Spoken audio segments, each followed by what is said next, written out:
गुरुजी सदा सहाय। जय गुरुजी। अथ श्री वामन पुराणं चतुर्दशोऽध्याय। ऋषय ऊचु अहिंसा सत्यमसत्येयं दानं क्षान्तिर्दमं शमः अकार्पण्यं च शौचं च तपस्वरजनीचर ददाको राक्षसश्रेष्ठ धर्मसो सार्ववर्णिकः ब्रह्मण्यस्यापि विहिता चातुराश्रम्यकल्पना। सुकेशिरुवाच विप्राणां चातुराश्रम्यं विस्तरान्मे तपोधना आचक्षध्वं न मे तृप्ति शृण्वन्तः प्रतिपद्यते।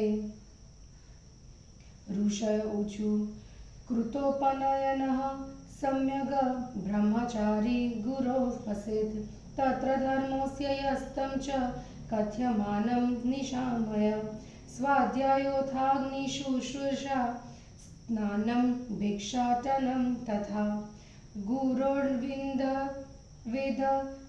तच्च्वादं नुघ्नन्तेन सर्वदा गुरो कर्माणि सोद्योग सम्यक् कृत्युपपादनं तेनाहुत पठेच्चैव तत्परो नान्यमानसः एकं द्वौ सकला वापि वेदा न प्राप्य गुरोर्मुखात् अनुज्ञातो वरं दत्त्वा गुरुवे दक्षिणां ततः गार्हस्थ्याश्रमकामस्तु गार्हस्थ्याश्रममावसेत् वानप्रस्थाश्रमं वापि चतुर्थ स्वेच्छयात्मनः तत्रैव वा गुरोर्गृहे द्विजो निष्ठामवाप्नुयात् गुरोर्भावे तत्पुत्रे तच्छिष्ये तस्तु तं विना शुश्रूषन् निरभिमानो ब्रह्मचर्याश्रमं वसेत् एवं जयति मृत्युं स द्विजः शालकटक उपवृत्तस्ततस्तस्माद् गृहस्थाश्रमकाम्यया असमानर्षिकुलजां कन्यामुद्वहेद निशाचर स्वकर्मणा धनं लब्ध्वा पितृदेवातिथीनपि सम्यक् सम्प्रीणयेद् भक्त्या सदाचाररतो द्विजः। सुकेशिरुवाच सदाचारो निगनिदो युष्माभिर्ममसवृतः लक्षणं श्रोतुमिच्छामि कथयध्वं तमग्मे। ऋषय ऊचु सदाचारो निगदितस्त्व योऽस्माभिरादरात् लक्षणं तस्य वक्ष्यामस्तच्छृण्वन्निशाचर गृहस्थेन सदा कार्यमाचारपरिपालनं न आचारविहीनस्य भद्रमत्र परत्र च यज्ञदानात् पासिंह पुरुषस्य न भूतये भवन्ति यसमुल्लङ्घ्य सदाचारं प्रवर्तते दुराचारो हि पुरुषो नेह नामुत्र नन्दते कार्योयत्न सदाचारे आचारो हन्त्यलक्षणम् तस्य स्वरूपं वक्ष्यामः सदाचारस्य राक्षस शृणुष्वेकमनास्तच्च यदि श्रेयोऽभिवाञ्छसि धर्मस्य मूलं धर्मस्य शाखा पुष्पं च कामफलमस्य मोक्षः असो सदाचारतरो सुकेशिन् संसेवितो येन च स पुनः भोक्ता ब्राह्मो मुहूर्ते प्रथमं विबुध्ये दानो स्मरेद देववरान् महर्षिन् प्राभातिकं मङ्गलमेव वाच्यं यदुक्तवान् देवपतिस्त्रिनेत्रः। सुकेर्युवाच किं तदुक्तं सुप्रभातं शङ्करेण महात्मना। प्रभाते यत् पठन्मतर्यो मुच्यते पापबन्धनात्। ऋषय ऊचु श्रूयतां राक्षसश्रेष्ठ सुप्रभातं हरोदितं। श्रुत्वा स्मृत्वा पठित्वा च सर्वपापे प्रमुच्यते। ब्रह्मा मुरारिस्त्रिपुरान्तकारी भानु शशि भूमिसुतो बुधश्व। गुरुष्व शुक्र सह भानुजेन कुर्वन्तु सर्वे मम सुप्रभातं। भृगुर्वसिष्ठः क्रतुरङ्गिराश्व मनु पुलत्स्य पुलहस गौतमः। रैभ्यो मरीचिष्यवनो ऋषुक्ष्व कुर्वन्तु सर्वे मम सुप्रभातम्। सनत्कुमारः सनकासनन्दनः सनातनोऽप्यासुरिपिङ्गलौ च। सप्तस्वरा सप्तरसातलाश्व कुर्वन्तु सर्वे मम सुप्रभातं। पृथ्वी सगन्धारस सरसास्तथापः स्पर्शच्वायुर्ज्वलनः सतेजः।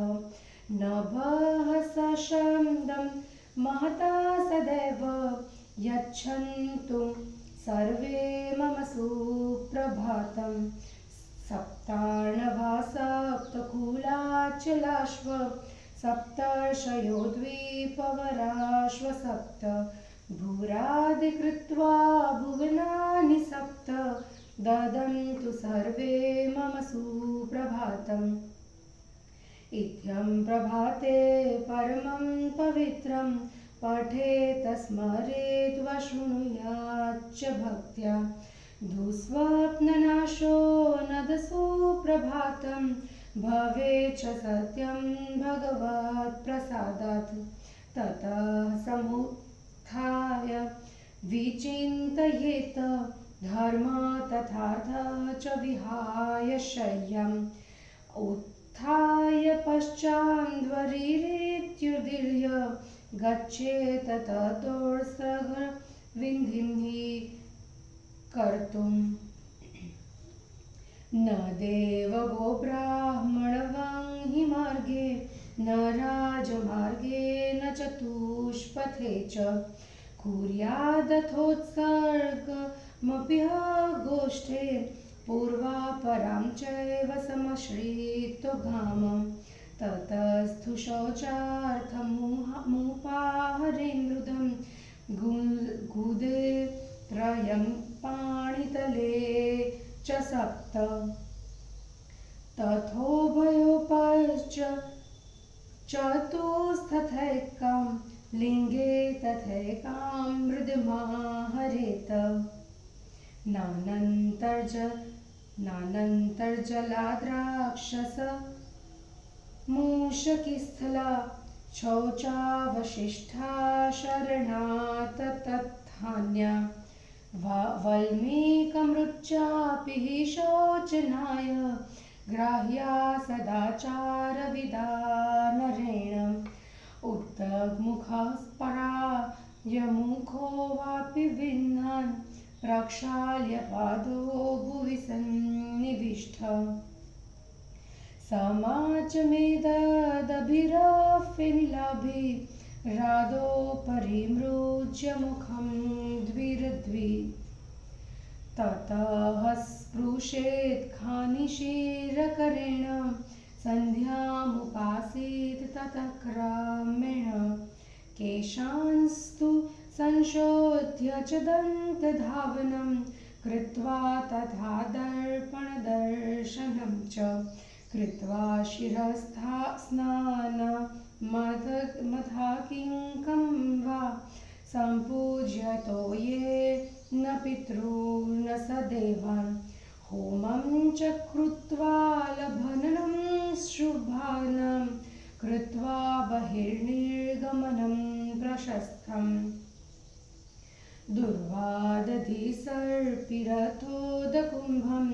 धेनुं सवत्स्वां वृषभं सुवर्णं मृदगुमायं स्वस्तिकामक्षान्तानि लाजा मधुब्राह्मणकन्यकां च श्वेतानि पुष्पाणि यथा शोभनानि हुताशनं चन्दनमर्कबिम्बम्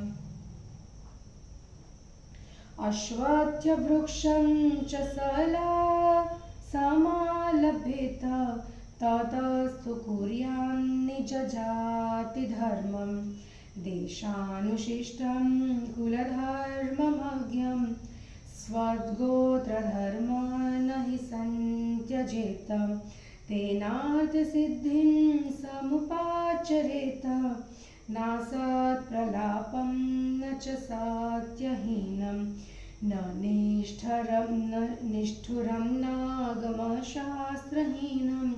वाक्यं वदेस्त्या दुजनेन येन निन्दो भवेन्नेव च धर्मभेदी साङ्गं न चासस्तु नरेषु गौर्यात् सन्ध्यासु वर्ज्य सुरतं दिवा च सर्वासु योनिषु पराबलासु आगारशून्येषु महितलेषु रजस्वलास्वेव जलेषु वीर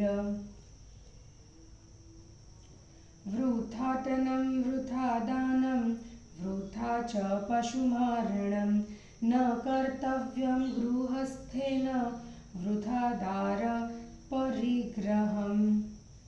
वृथाटनान्नित्यहारिणी वृथा दानान् धनक्षयः वृथा पशून्धनः प्राप्नोति पातकं नरकप्रदम् सन्तत्या हानिर्श्लाघ्या वर्णसङ्करतो भयं भेतव्यं च भवेल्लोके वृथा दारपरिग्रहात् परस्वे परदारे च न कार्या बुद्धिरुत्तमे परस्वं नरकायैव परदाराश्वमृत्यवे नेक्षेत परस्त्रियं नग्नं न सम्भाषेत तस्करान् उदक्यादर्शनं स्पर्श सम्भाषं च विवर्जयेत् नैकासने तथा स्थेयं सोदर्या परजायया तथैव स्यान्नन्मातुच्व तथा स्वदुहितुस्त्वपि न च स्नायितवे नग्नो न शयित कदाचन दिग्वाससोऽपि न तथा परिभ्रमणमेष्यते भिन्नासन्न भाजनादिन दुरतः परिवर्जयेत् नन्दासुनाभ्यङ्गमुपाचरेत क्षौरं चरिता सुजया सुहासं पूर्णासु योषित् परिवर्जयेत भद्रासु सर्वाणि समाचरेत नाभ्यङ्गमर्केन च भूमिपुत्रे क्षौरं च शुक्रे रविजेजमांसम् बुधेषु योषिन्न समाचरेत शेषेषु सर्वाणि सदैव कुर्यात् चित्रासु हस्ते श्रवणेन तैलं क्षौरं विशाखास्वभिजित्सु वर्जं मूले मृगे भाद्रपदासु मासं योषिन्मधा कृतकयोत्तरासु सदैव वर्ज्य शयनमुदशिक्षिरा तथा प्रतीच्यां रजनीचरेश भुजितनैवेह च दक्षिणमुखो न च प्रतीच्यामभिभोजनीयं देवालयं चैत्यतरुं चतुष्पथं विद्याधिकं चापि गुरुं प्रदक्षिणं माल्यान्नपानं वसनानि यत्नो नान्यैर्धृतां श्वापि धारयेत् बुधः स्नायाच्चिरस्नानतया च नित्यं न कारणं चैव विना निशासु ग्रहोपरागे स्वजनापयाते मुक्त्वा च जन्मर्क्षगते शशाङ्के नाभ्यगितं कायमुपस्पृशेच्च स्नातो न केशान् विधूनितच्चापि गात्राणि चैवाम्बरपाणिना च स्नातो विमृच्यादरजनीचरेश वसेच्च देशेषु सुराजकेषु सुसंहितेष्वेव जनेषु नित्यम् अक्रोधनान्यायपरात्मसराः कृषिवलाह्योषधयश्व यत्र श्वापस्तु वेदो धनिकश्व यत्र सच्छ्रोत्री यस्त्रत्र वसेत नित्यं न तेषु देशेषु वसेद बुद्धिमान् सदा नृपोदण्डरुचिस्त्वशक्तः जनोऽपि नित्योस्तव बद्ध्ववैरः सदा जिगीषुष्व निशाचरेन्द्र ऋषय ऊचु यच्च वर्ज्य महाबाहो सदा धर्मस्थिते नरे यदभोज्यं च समुद्दिष्टं कथयिष्यामहे वयं भोज्यमन्नं पर्युषितं स्नेहक्तं चिरसंवृतम् अस्नेहविव्रीहय श्लक्ष्णा विकारा पयसस्तथा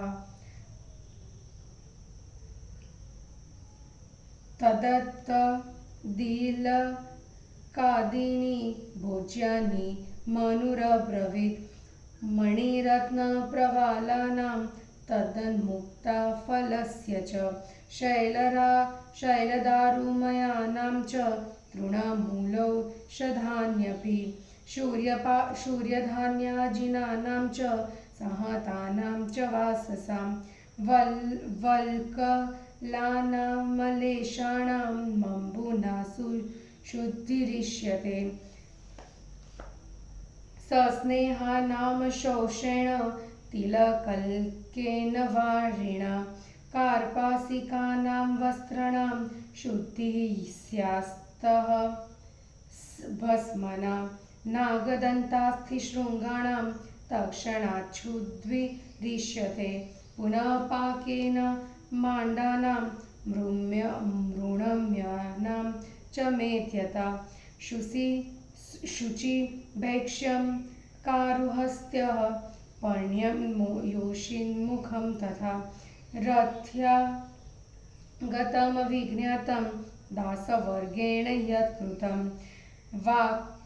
वाक्प्रशस्तं चिरातीतमनेकान्तरितं लघु चेष्टितं बालवृद्धानां बालस्य च मुखं शुसि कर्मान्ताङ्गारशालासु स्तनं धयसुता स्त्रियः वाङ्गिपुरुषो द्विजेन्द्राणां सत्पत्ताश्वा बुक्बिन्दवदः भूमिर्विशुध्यते खात दाहमार्जनगोक्रमे लेपादुल्लेखनात् सेकाद वेश्मसन्मार्जनार्चनात् केशकीटावपन्नेन्ने गोत्राते मक्षिकान्तिवे मृदम्बुभस्मक्षाराणि प्रक्षेपव्यानि शुद्धये औदुम्बराणां चाम्लेन क्षारेण त्रपुसीसयो भस्माम्बुद्भिश्वकास्यानां शुद्धि प्लावो द्रवस्य च अमेध्यात्तस्य मृतो ये गन्ध्यार्परहेण च अन्येषामपि द्रव्याणां शुद्धिर्गन्धापहारतः मातुः प्रस्रवणे वत्सः शकुनि फलपातने गर्दभो भारवाहित्वे श्वामृगग्रहणे शुचिः रथ्या कर्दमतोयानि नावपथि तृणानि च मारुतेनैव शुध्यन्ति पक्येष्ठकचितानि च श्रितं द्रोणाडकस्यान्नं मध्ये द्यामिभिः प्लुतं भवेत् अग्रमुदधृत्य सन्त्याज्यं शेषस्य प्रोक्षणं स्मृतम् उपवासं त्रिरात्रं वा दूषितान्नस्य भोजने अज्ञाते ज्ञातपूर्वे च नैव शुद्धिर्विधीयते नग्नांश सुतिकान्त्या वसायिनः स्पृष्टास्नायितशौचार्थ तथैव बृहतारिणः संस्नेहमहिमस्ति संस्पृश्य सवासा स्नानमाचरेत् आचम्येव तु निःस्नेहं गामालभ्यार्कमीक्ष्य च न लङ्घयेत् पुरीशास्त्रुष्टिवर्णोर्ध्वतनानि च गृहादुष्ट्विष्टविष्णुमूर्त्रे पादाम्भासिं क्षिपेद बहिः पश्चम्पीडाननुद्धृत्य न स्नायात परवारिणि स्नायितदेवखातेषु सरोह्रदसरिस्तु च नोधानादो विकालेषु प्राज्ञस्थिष्ठेन कदाचन नालपेञ्जन्नविद्विष्टं विरहीनां तथा श्रियम्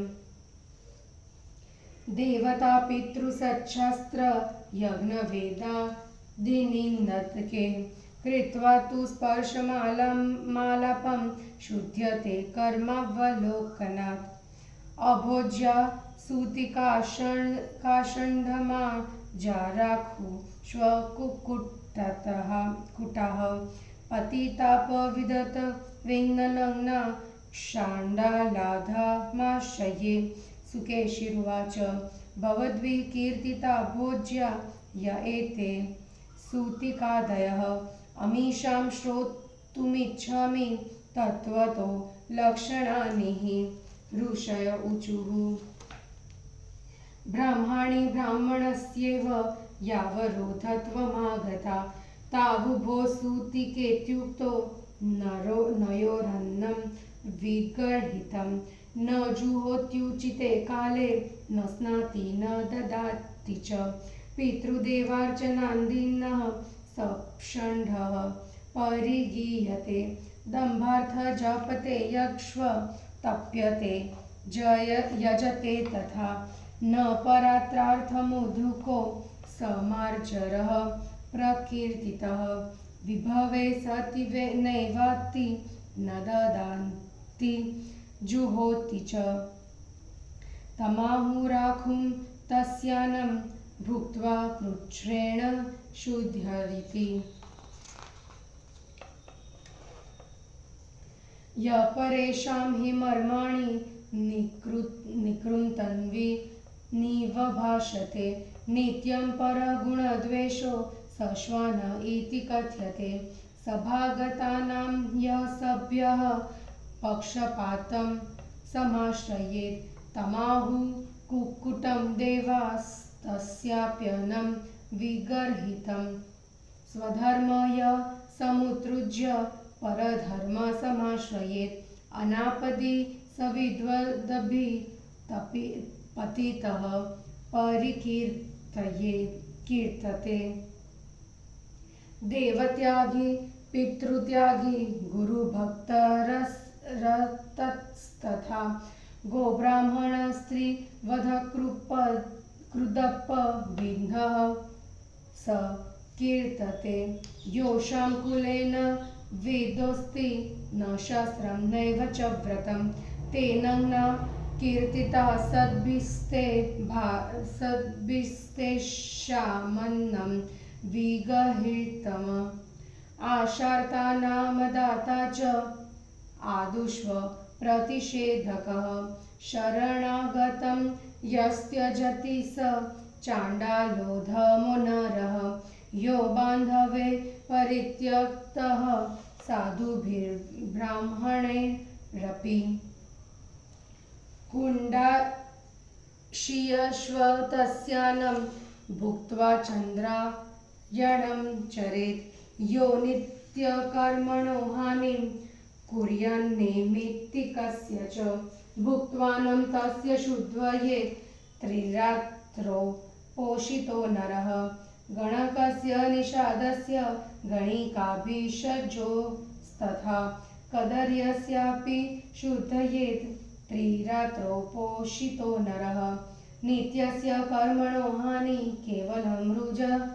मृतजन्मसु न तु नैमित्तिकोच्छेदः कर्तव्यो हि कथंचन जाते पुत्रे पितुस्नानं सचैलस्य विधीयते मृते च सर्वबन्धूनां मिथ्याः भगवान् भृगुः प्रेताय सलिलं देयं बहिर्दग्ध्वा तु गौत्रजे प्रथमे हि चतुर्थे वा सप्तमे वास्थिसञ्चयम् ऊर्ध्व सञ्चयनात्तेषां स्पर्शो विधीयते सौदकेस्तु क्रियाकार्य संशुद्वेस्तु सपिण्डजे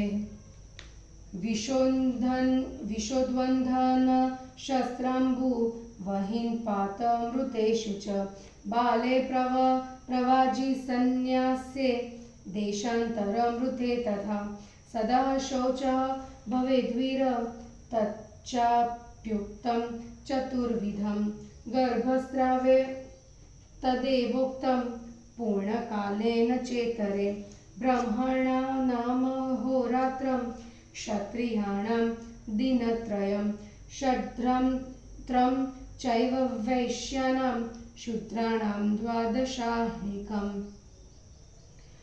दश-द्वादशमासार्धम् आसन् संख्ये निदेशनेष्वते स्वा कर्मक्रिया कुर्युः सर्वे वर्णा यथाक्रमम् प्रेतमुद्दिश्य कर्तव्यमेकोदिष्टं विधानतः सपिण्डीकरणं कार्य प्रेते अवतस्सरान्तरे ततः पितृत्वमापन्ने दर्शपूर्णादिभिः शुभे प्रीणानं तस्य कर्तव्यं यथा श्रुति निदर्शनात् पितुरर्थ सुमिद्विष्य भूमि दानादिकं स्वयं कुर्यात्तेनस्य सुप्रीता पितरो यान्ति राक्षस यदिष्टतमं किञ्चित् यच्चास्य दयितं गृहे तत्तद् गुणवते देयं तदेवाक्षयमिच्छता अध्येतव्या यत्रि नित्यं भाव्यं च विदुषा सदा धर्मतो धनमाहार्य यष्टव्यं चापि शक्तितः यच्चापि कुर्वतो नात्मा जुगुप्सामेति राक्षस तथा कर्तव्यमशकेन यन्न गोप्यं महाजने एवमाचरतो लोके पुरुषस्य गृहे सतः धर्मार्थकामसम्प्राप्तिं परत्रेह च शोभनम् एष तु देशतः प्रोक्तो गृहस्थाश्रम उत्तमः वानप्रस्थाश्रमं धर्म प्रवक्ष्यामो वधार्यताम् अपत्यसन्ततिं द्रष्ट्वा प्राज्ञो देहस्य चानतिं वानप्रस्थाश्रम गच्छेदान्तमं शुद्धिकारणं तत्रारण्योपभोगेष्व तपोभिश्वात्मकर्षणं भूमौ शय्या ब्रह्मचर्य पितृदेवा तिथिक्रिया होमश्रीश्रवणं स्नानं जटावल्कलधारणं वन्यस्नेहनिषेवित्वं वानप्रस्थविधिस्त्वयं सर्वसङ्गपरित्यागो ब्रह्मचर्यममानिता जितेन्द्रियत्वमावासे नैकस्मिन् वसति शिरम् अनारम्भस्तथाहायो भैक्षान्नं नातिकोपिता आत्मज्ञानबोधेच्छा तथा चात्मावबोधनं चतुर्थे त्वाश्रमे धर्मा अस्माभिस्ते प्रकीर्तिता वर्णधर्माणि चान्यानि निशामय निशाचर गार्हस्थ्यं ब्रह्मचर्य च वानप्रस्थं त्रयाश्रमः क्षत्रियस्यापि कथिता ये चाचारा द्विजस्य हि वैखानसत्वं गार्हस्थ्यम् आश्रमद्वितयं विश गार्हस्थ्यमुत्तमं त्वेकं शूद्रस्य षणदाचर स्वानि वर्षाश्रमोत्तानि धर्माहीन न हापयेत् यो हापयति तस्यासो परिकुप्यति भास्करः कुपितः कुलनाशाय ईश्वरो रोगवृद्धये भानुर्वेयतते तस्य नरस्य क्षणदाचर तस्मात् स्वधर्म न हि सन्तयजेयेत न हापयेच्चापि हीनात्मवंशं य सन्त्यजेच्चापि नीचं हि धर्म तस्मै प्रकुप्येत दिवाकरस्तु पुलत्स्य उवाच इत्येवमुक्तो मुनिभिः सुकेशी प्रणम्यतान् ब्रह्मनिधि महर्षिं जगाम चोत्पत्य पुरं स्वकीयं मुहुर्मुहुर्धर्ममवेक्षमाणः।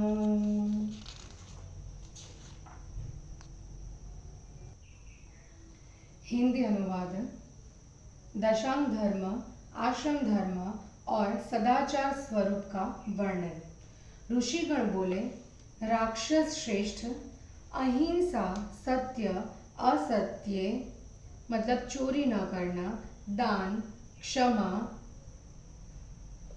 अस्ते मतलब चोरी न करना, दान, क्षमा, दम, शम, अकार्पण्य, शौच एवं तप धर्म के ये 10 अंग सभी वर्णों के लिए उपद्विष्ट है। ब्राह्मणों के लिए तो 4 आश्रमों का और भी विधान विहित किया गया है। सुकेशी जी बोले, तपोधनों, ब्राह्मणों के लिए विहित 4 आश्रमों के नियम आदि को आप लोग विस्तार से कहे। मुझे उसे सुनते हुए तृप्ति नहीं हो रही है, मैं और भी सुनना चाहता हूँ। ऋषिगण बोले, सुकेशी, ब्रह्मचारी ब्राह्मण भली भांति उपनयन संस्कार कराकर गुरु पर निवास करे। वहाँ के जो कर्तव्य है उन्हें बतलाया जा रहा है, तुम उन्हें सुनो। उनके कर्तव्य है स्वाध्याय, दैनिक हवन, स्नान, भिक्षा मांगना और उसे गुरु को निवेदित करके तथा उनसे आज्ञा प्राप्त कर भोजन करना, गुरु के कार्य हेतु उद्यत रहना, सम्यक रूप से गुरु में भक्ति रखना, उनके बुलाने पर तत्पर एवं एकाग्रचित्त होकर पढ़ना, गुरु के मुख से 1-2 या सभी वेदों का अध्ययन कर गुरु को धन तथा दक्षिणा दे करके उनसे आज्ञा प्राप्त कर गृहस्थाश्रम में जाने का इच्छुक गृहस्थ आश्रम में प्रवेश करे अथवा अपनी इच्छा के अनुसार वानप्रस्थ या संन्यास का अवलंबन करे अथवा ब्राह्मण ब्रह्मचारी वहीं गुरु के घर में ब्रह्मचर्य की निष्ठा प्राप्त करे अर्थात जीवन पर्यंत ब्रह्मचारी रहे। गुरु के अभाव में उनके पुत्र एवं पुत्र न हो तो उनके शिष्य के समीप निवास करे। राक्षस सुकेशी अभिमान रहित तथा शुश्रूषा करते हुए ब्रह्मचर्याश्रम में रहे। इस प्रकार अनुष्ठान करने वाला द्विज मृत्यु को जीत लेता है। हे निशाचर, वहाँ की अवधि समाप्त कर ब्रह्मचारी द्विज गृहस्थाश्रम की कामना से अपने गोत्र से भिन्न गोत्र ऋषि वाले कुल में उत्पन्न कन्या से विवाह करे। सदाचार में रत द्विज अपने नियत कर्म द्वारा धनोपार्जन कर पितरों, देवों एवं अतिथियों को अपनी भक्ति से अच्छी तरह तृप्त करे। ब्रह्मचारी ब्राह्मण के नियमों को सुनने के बाद सुकेशी ने कहा, श्रेष्ठ व्रत वाले ऋषियों, आप लोगों ने मुझसे इसके पूर्व सदाचार का वर्णन किया है। सदाचार का लक्षण क्या है? अब मैं उसे सुनना चाहता हूँ। कृपया मुझसे अब उनका वर्णन करें। ऋषियों ने कहा, राक्षस, हम लोगों ने तुमसे श्रद्धा पूर्वक जिस सदाचार का वर्णन किया है उसका अब लक्षण बतलाते हैं, तुम उसे सुनो। गृहस्थ को आचार का सदा पालन करना चाहिए। आचारहीन व्यक्ति का इस लोक और परलोक में कल्याण नहीं होता है। सदाचार का उल्लंघन कर लोक व्यवहार तथा शास्त्र व्यवहार करने वाले पुरुष के यज्ञ, दान एवं तप कल्याणकर नहीं होते। दुराचारी पुरुष इस लोक तथा परलोक में सुख नहीं पाता। अतः आचार पालन में सदा तत्पर रहना चाहिए। आचार दुर्लक्षणों को नष्ट कर देता है। राक्षस, हम उस सदाचार का स्वरूप कहते हैं। यदि तुम कल्याण चाहते हो तो एकाग्र चित्त होकर उसे सुनो। सुकेशिन, सदाचार का मूल धर्म है। धन इसकी शाखा है। काम मतलब मनोरथ उसका पुष्प है एवं मोक्ष इसका फल है। ऐसे सदाचार रूपी वृक्ष का जो सेवन करता है वह पुण्य भोगी बन जाता है।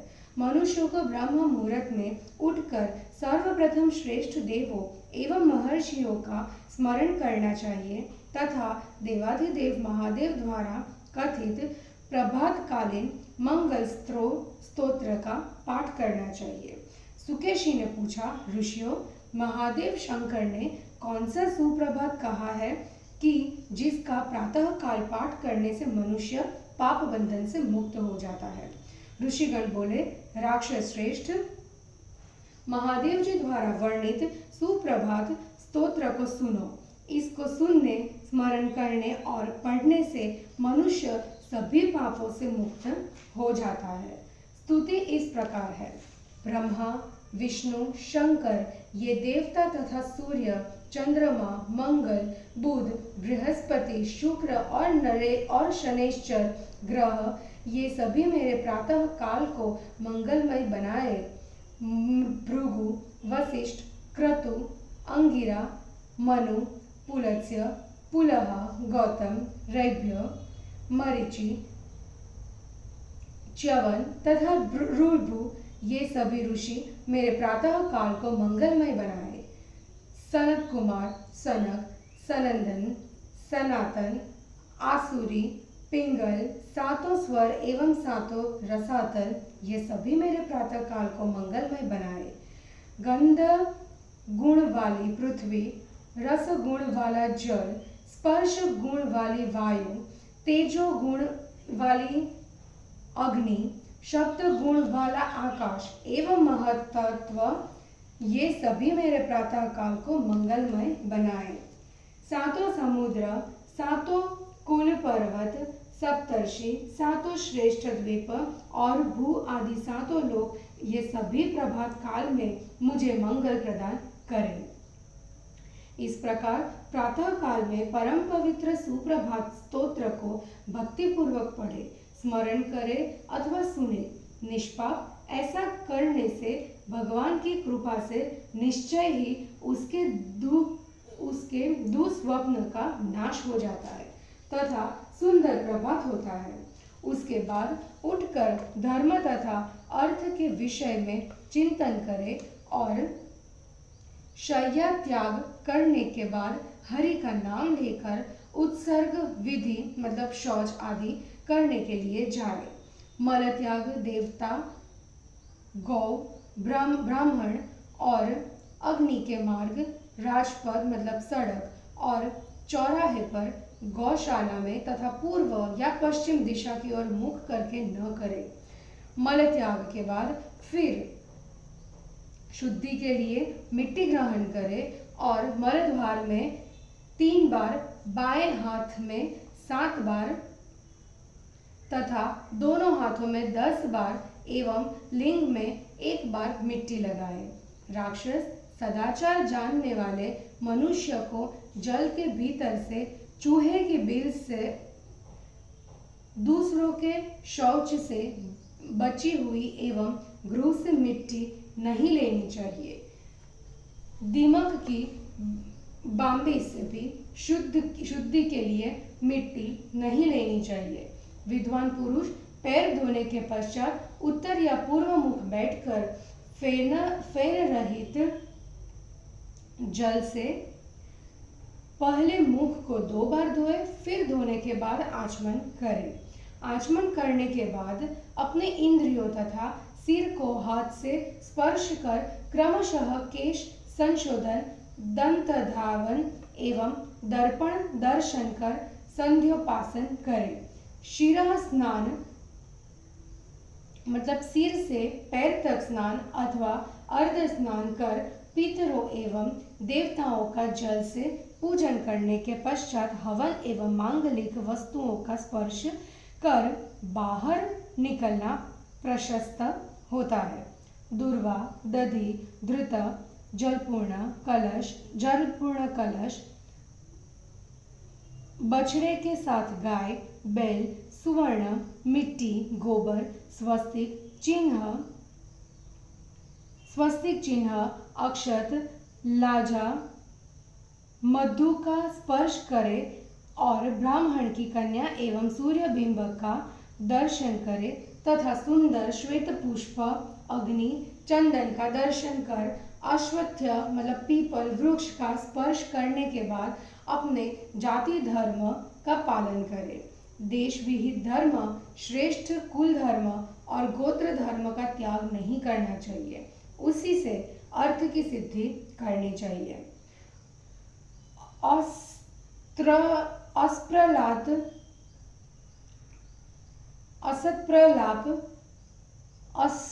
असत्य रहित, निष्ठुर और वेद आगम शास्त्र से असंगत वाक्य कभी न कहे, जिससे साधुजनों द्वारा निंदित होना पड़े। किसी के धर्म को हानि न पहुंचाए एवं बुरे लोगों का संग भी न करे। वीर संध्या एवं दिन के समय रति नहीं करनी चाहिए। सभी योनियों की पर स्त्रियों में, गृहहीन पृथ्वी पर, रजस्वला स्त्री में तथा जल में सुरत व्यापार वर्जित है। गृहस्थ को व्यर्थ भ्रमण, व्यर्थ दान, व्यर्थ पशुवध तथा व्यर्थ दार परिग्रह नहीं करना चाहिए। व्यर्थ घूमने से नित्य कर्म की हानि होती है तथा वृथा दान से धन की हानि होती है और वृथा पशुवध करने वाला नरक प्राप्त करने वाले पाप को प्राप्त होता है। अवैध स्त्री संग्रह से संतान की निंदनीय हानि, वर्णसाकर्य का भय तथा लोक में भी भय होता है। उत्तम व्यक्ति परधन तथा पर स्त्री में बुद्धि न लगाए।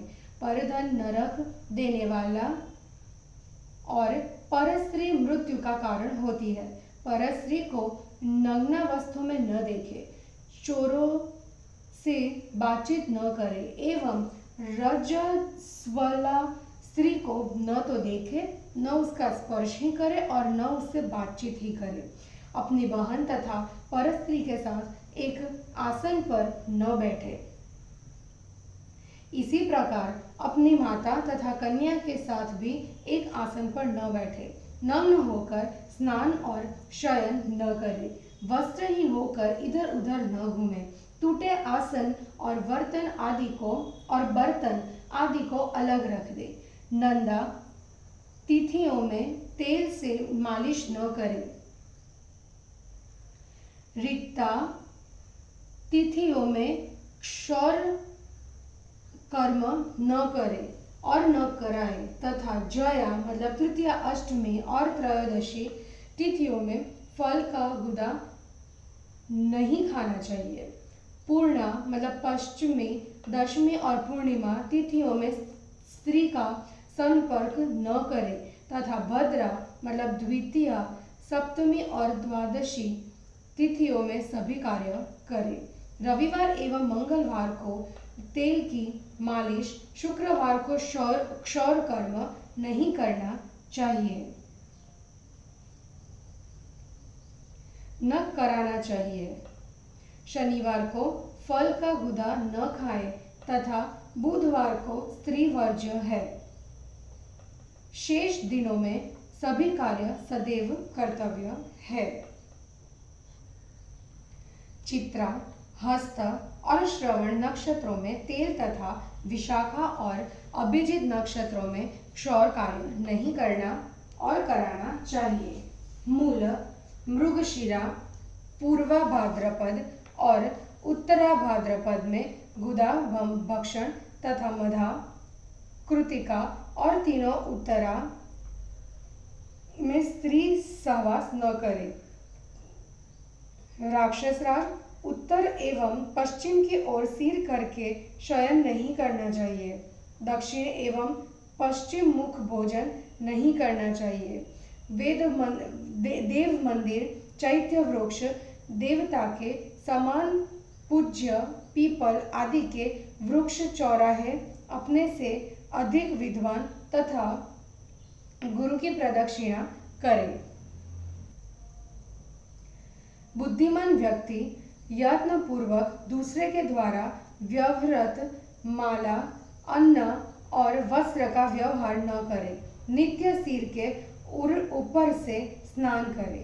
ग्रहोपराग मतलब ग्रहण के समय और स्वजन की मृत्यु तथा जन्म नक्षत्र में चंद्रमा के रहने के अतिरिक्त समय में रात्रि में बिना विशेष कारण स्नान नहीं करना चाहिए। राक्षसेश्वर, तेल मालिश किए हुए किसी के शरीर का स्पर्श नहीं करना चाहिए। स्नान के बाद बालों को उसी समय कंघी से न झाड़े। मनुष्य को वहां रहना चाहिए जहां का राजा धर्मात्मा हो एवं जन वर्ग में समता हो। लोग क्रोधी न हो, न्यायी हो, परस्पर में डाह न हो। खेती करने वाले किसान और औषधियां हो। जहां चतुर वैद्य, धनी मानी दानी, श्रेष्ठ क्षत्रिय विद्वान हो, वहां निवास करना चाहिए। जिस देश का राजा प्रजा को मात्र दंड ही देना चाहता हो तथा उत्सवों में जन समाज में नित्य किसी न किसी प्रकार का वैर विद्वेष हो एवं लड़ाई झगड़ा करने की ही लालसा हो, निर्बल मनुष्यों को ऐसे स्थान पर नहीं रहना चाहिए। ऋषियों ने कहा, महाबाहो, जो पदार्थ धर्मात्मा व्यक्तियों के लिए सदैव त्याज्य है एवं जो भोज्य है, हम उनका वर्णन कर रहे हैं। तैल, घी आदि स्निग्ध पदार्थों से पकाया गया अन्न बासी एवं बहुत पहले का बने रहने पर भी भोज्य है तथा सूखे भुने हुए चावल एवं दूध के विकार, दही, घी आदि भी बासी एवं पुराने होने पर भी भक्ष्य खोने योग्य है। इसी प्रकार मनु ने चने, अरहर, मसूर आदि के भुने हुए दाल को भी अधिक काल तक भोजन के योग्य बतलाए है। यहाँ से आगे अब द्रव्य शुद्धि बतलाते हैं। मणि, रत्न, प्रवाल मतलब मूंगा, मोती, पत्थर और लकड़ी के बने बर्तन, तृण, मूल तथा औषधियाँ, सूप मतलब दाल, धान्य, मृग चर्म, सीले हुए वस्त्र एवं वृक्षों के सभी छालों की शुद्धि जल से होती है। तेल, द्रुत आदि से मलिन वस्त्रों की शुद्धि उष्ण जल तथा तिल, कल्क मतलब खली से एवं कपास के वस्त्रों की शुद्धि भस्म से होती है। हाथी के दांत, हड्डी और सींग की बनी चीजों की शुद्धि तराशने से होती है। मिट्टी के बर्तन पुनः आग में जलाने से शुद्ध होते हैं। भिक्षान्न कारीगरों का हाथ, विक्रय वस्तु, स्त्रीमुख, अज्ञात वस्तु, ग्राम के मध्य मार्ग या चौराहे से लाई जाने वाली तथा नौकरों द्वारा निर्मित वस्तुएं पवित्र मानी गई है। वचन द्वारा प्रशंसित पुराना अनेकानेक जनों से होती हुई लाई जाने वाली छोटी वस्तुएं बालकों और वृद्धों द्वारा किया गया कर्म तथा शिशु का मुख शुद्ध होता है। कर्मशाला, अंतर्गृह एवं अग्निशाला में दूध मुहे बच्चों को ली हुई स्त्रियां, संभाषण करते हुए विद्वान ब्राह्मणों के मुख के छींटे तथा उष्ण जल के बिंदु पवित्र होते हैं। पृथ्वी की शुद्धि खोदने, जलाने, झाड़ देने, गौओं के चलने, लीपने, खरोंचने तथा सींचने से ही होती है और गृह की शुद्धि झाड़ू देने, जलने, छिड़कने तथा पूजा आदि से होती है। केश कीट पड़े हुए और मक्खी के बैठ जाने पर तथा गाय के द्वारा सूंघे जाने पर अन्न की शुद्धि के लिए उस पर जल, भस्म, क्षार या मृत्तिका छिड़कनी चाहिए। ताम्र पात्र की शुद्धि खटाई से, जस्ते और शीशे की क्षार के द्वारा, कांसे की वस्तुएं भस्म और जल के द्वारा तथा तरल पदार्थ कुछ अंश को बहा देने से शुद्ध हो जाते हैं। अपवित्र वस्तु से मिलने पदार्थ जल और मिट्टी से धोने तथा दुर्गंध दूर कर देने से शुद्ध होती है। अन्य पदार्थों की शुद्धि भी गंध दूर करने से होती है। माता के स्तन को प्रसूत कराने में, बछड़ा वृक्ष से फल गिराने में पक्षी, बोझा ढोने में गधा और शिकार पकड़ने में कुत्ता शुद्ध है। मार्ग के कीचड़ और जल, नाव तथा रास्ते की घास, तृण एवं पके हुए ईंटों के समूह वायु के द्वारा ही शुद्ध हो जाते हैं। यदि एक द्रोण पके अन्न के अपवित्र वस्तु से संपर्क हो जाए तो उसके ऊपर का अंश निकाल कर फेंक देना एवं शेष पर जल छिड़क देना चाहिए। इससे उसकी शुद्धि हो जाती है। अज्ञात रूप से दूषित अन्न खा लेने पर 3 रात्रि तक उपवास करने से शुद्धि हो जाने का विधान है, किंतु जानबूझकर दूषित अन्न खाने पर शुद्धि नहीं हो सकती। रजस्वला स्त्री, कुत्ता, नग्न मतलब दिगंबर साधु, प्रसूता स्त्री, चांडाल और शाववाहकों का स्पर्श हो जाने पर अपवित्र हुए व्यक्ति को पवित्र होने के लिए स्नान करना चाहिए। मज्जायुक्त हड्डी के छू जाने पर वस्त्र सहित स्नान करना चाहिए, किंतु सूखी हड्डी का स्पर्श होने पर आचमन करने गौ स्पर्श तथा सूर्य दर्शन करने मात्र से ही शुद्धि हो जाती है। विष्ठा, रक्त, थूक एवं उबटन का उल्लंघन नहीं करना चाहिए। जूठे पदार्थ, विष्ठा, मूत्र एवं पैर धोने के जल को घर से बाहर फेंक देना चाहिए। दूसरे के द्वारा निर्मित बावली आदि में मिट्टी के 5 टुकड़ों के निकाले बिना स्नान नहीं करना चाहिए। मुख्यतः देव निर्मित झीलों में, तैलों और नदियों में स्नान करना चाहिए। बुद्धिमान पुरुष बाग बगीचों में असमय में कभी न ठहरे। लोगों से द्वेष रखने वाले व्यक्ति तथा पति पुत्र से रहित स्त्री से वार्तालाप नहीं करना चाहिए। देवता पितरों, भले शास्त्रों, यज्ञ एवं वेदादि के निंदकों का स्पर्श और उनके साथ वार्तालाप करने पर मनुष्य अपवित्र हो जाता है। वह सूर्य दर्शन करने पर शुद्ध होता है। उसकी शुद्धि भगवान सूर्य के समक्ष उपस्थान करके अपने किए हुए स्पर्श और वार्तालाप कर्म के त्याग तथा पश्चाताप करने से होती है। सुतिक, नपुंसक, बिलाव, चूहा, कुत्ते, मुर्गे, पतित, नग्न, समाज से बहिष्कृत और जो चांडाल आदि अधम प्राणी है, उनके यहाँ भोजन नहीं करना चाहिए। सुकेशी बोला, ऋषियों, आप लोगों ने जिन सुतिक आदि का अन्न अभक्ष्य कहा है, मैं उनके लक्षण विस्तार से सुनना चाहता हूँ। ऋषियों ने कहा, सुकेशी, अन्य ब्राह्मण के साथ ब्राह्मणी के व्यभिचरित होने पर उन दोनों को ही सूतिक कहा जाता है। उन दोनों का अन्न निंदित है। उचित समय पर हवन, स्नान और दान न करने वाला तथा पितरों एवं देवताओं की पूजा से रहित व्यक्ति को ही यह षड् या नपुंसक कहा गया है। दंभ के लिए जप, तप और यज्ञ करने वाले तथा परलोकार्थ उद्योग न करने वाले व्यक्ति को यहाँ मार्जर या बिलाव कहा गया है। ऐश्वर्य रहते हुए भोग, दान एवं हवन न करने वाले को आँखों मतलब चूहा कहते हैं।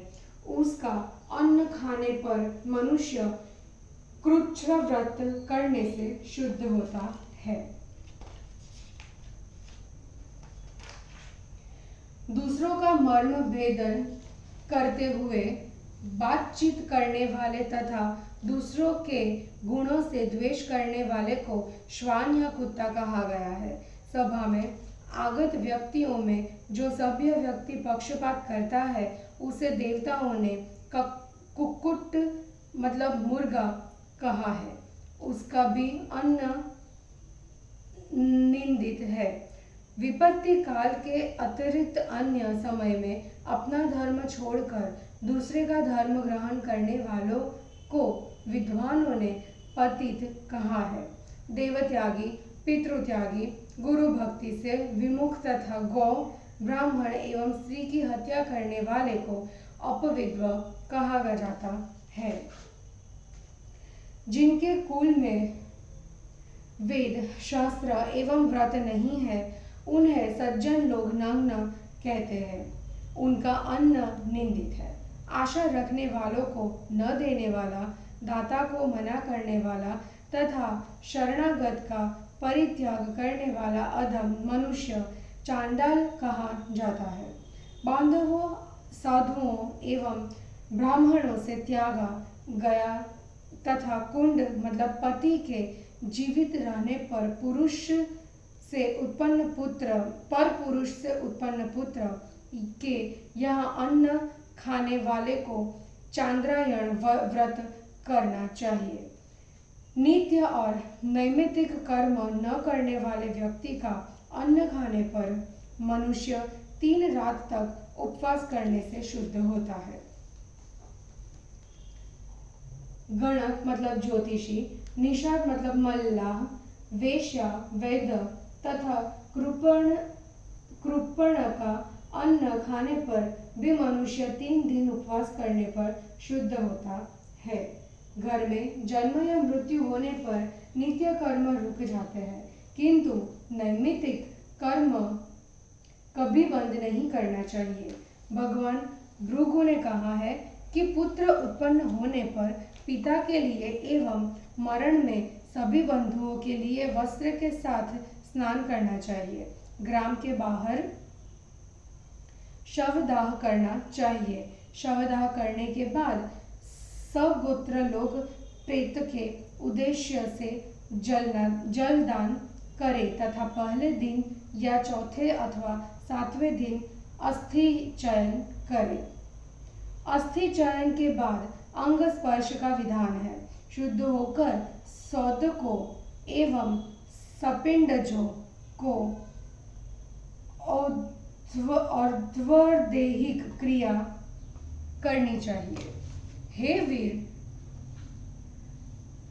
विष, बंधन, शस्त्र, जल, अग्नि और गिरने से मृत्यु के होने पर तथा बालक, परिव्राजक, सन्यासी की एवं किसी व्यक्ति की दूर देश में मृत्यु होने पर तत्काल शुद्धि हो जाती है। वह शुद्धि भी 4 प्रकार की कही गई है।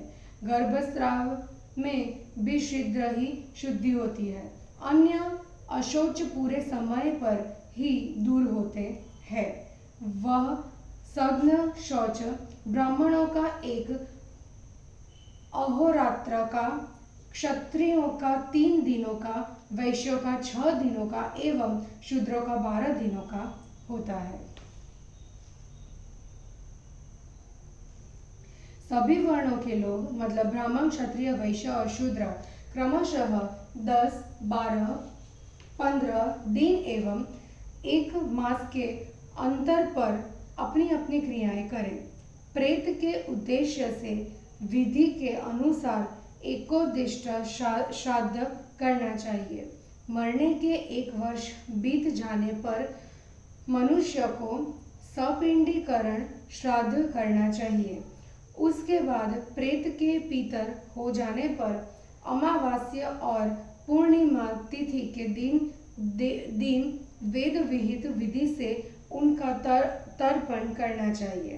राक्षस पिता के उद्देश्य से स्वयं भूमिदान आदि करें, जिससे पितृगण इसके ऊपर प्रसन्न हो जाए। व्यक्ति की जीवित अवस्था में घर में जो जो पदार्थ उसको अत्यंत अभिलषित एवं प्रिय रहा हो, उसकी अक्षयता की कामना करते हुए गुणवान पात्र को दान देना चाहिए। सदा त्रयी अर्थात रुष अथवा रुक, यजु और सामवेद का अध्ययन करना चाहिए। विद्वान बनना चाहिए। धर्मपूर्वक धनार्जन एवं यथाशक्ति यज्ञ करना चाहिए। राक्षस मनुष्य को जिस कार्य के करने से कर्ता की आत्मा निंदित न हो एवं जो कार्य बड़े लोगों से छिपाने योग्य न हो, ऐसा कार्य निशंक होकर करना चाहिए। इस प्रकार के आचरण करने वाले पुरुष के गृहस्थ होने पर भी उसे धर्म, अर्थ एवं काम की प्राप्ति होती है तथा वह व्यक्ति इस लोक और परलोक में कल्याण का भागी होता है। ऋषियों ने सुकेशी से कहा, सुकेशी, अब तक हमने संक्षेप से उत्तम गृहस्थाश्रम का वर्णन किया है। अब हम वानप्रस्थ आश्रम के धर्म का वर्णन करेंगे। उसे ध्यानपूर्वक सुनो। बुद्धिमान व्यक्ति पुत्र की संतान और अपने शरीर की गिरती अवस्था देखकर अपने आत्मा की शुद्धि के लिए वानप्रस्थान आश्रम को ग्रहण करे। वहाँ अरण्य में उत्पन्न मूल फल आदि से अपना जीवन यापन करते हुए तप द्वारा शरीर शोषण करे। इस आश्रम में भूमि पर शयन, ब्रह्मचर्य का पालन एवं पितर देवता तथा अतिथियों की पूजा करे। हवन, तीनों काल मतलब प्रातः, मध्याह्न, संध्या काल स्नान, जटा और वल्कलका धारण तथा वन्य फलों से निकाले रस का सेवन करें।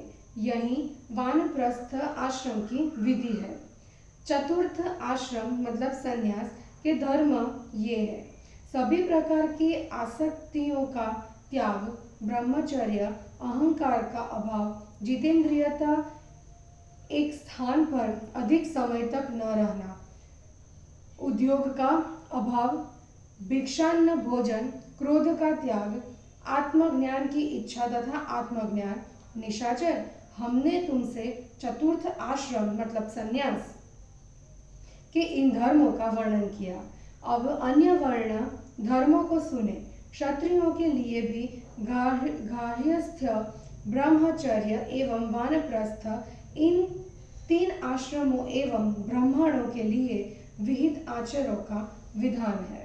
राक्षस वैश्य जाति के लिए गार्हस्थ्य एवं वानप्रस्थ इन 2 आश्रमों का विधान है तथा शूद्र के लिए एकमात्र उत्तम गृहस्थ आश्रम ही नियम है।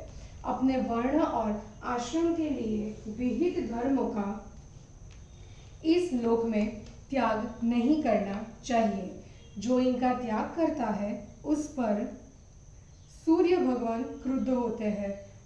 निशाचर, भगवान भास्कर क्रुद्ध होकर उस मनुष्य की रोग वृद्धि एवं उसके कुल का नाश करने के लिए प्रयत्न करते हैं। अतः मनुष्य स्वधर्म का न तो त्याग करे और न अपने वंश की हानि होने दे। जो मनुष्य अपने धर्म का त्याग करता है उस पर भगवान सूर्य क्रोध करते हैं। पुलत्स्य जी बोले, मनुष्यों के ऐसा कहने के बाद सुकेशी उन ब्रह्मज्ञानी महर्षियों को बारंबार प्रणाम कर धर्म का चिंतन करते हुए उठकर अपने पुर को चला गया। और इस प्रकार श्री वामन पुराण में 14वां अध्याय समाप्त हुआ। जय गुरु जी।